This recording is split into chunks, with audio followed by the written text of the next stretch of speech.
Forte mobilisation dans l'enseignement ce mardi en France et dans les Yvelines pour le report de la réforme des rythmes scolaires. Parmi les grévistes, ces deux enseignants non syndiqués de l'école élémentaire Paul Fort de Montigny-le-Bretonneux.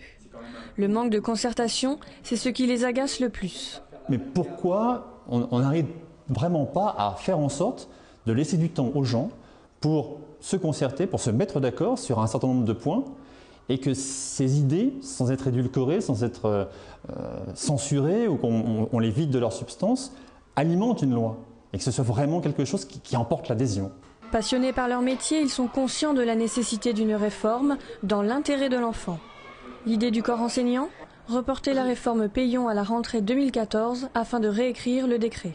On doit repenser les rythmes scolaires sur la journée, sur la semaine, mais également sur l'année. Il y a beaucoup de problèmes qui ne sont pas résolus à l'heure actuelle, à savoir les activités qui seront proposées sur le cadre périscolaire, quelle formation, encadrée par quel personnel, une question de locaux qui se pose également. Bref, on se pose la question parce qu'on n'a pas non plus envie que le temps périscolaire se transforme en garderie. Pour ces enseignants, rien ne garantit actuellement la qualité et la gratuité du temps périscolaire. Pas de précision non plus sur les programmes pourtant jugés lourds et inadaptés. Selon le syndicat SNUIPP Yvelines, le taux de grévistes s'élevait à près de 60% ce mardi dans le département. 150 écoles sur 1000 seraient fermées.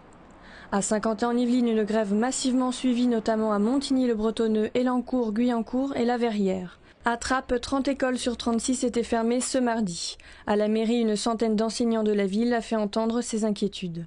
On ne peut pas laisser une réforme être financée par les collectivités locales, parce que là, c'est l'inégalité assurée. Hein. Voilà, donc ça, c'est insupportable. Sur Trappes, évidemment, on ne fera pas payer les activités, mais il y a des petites communes où on élève les impôts locaux, où on fait payer les activités. Le coût de la réforme ? À la mairie de Montigny-le-Bretonneux, on l'a d'ores et déjà estimé, 1,5 million d'euros par an.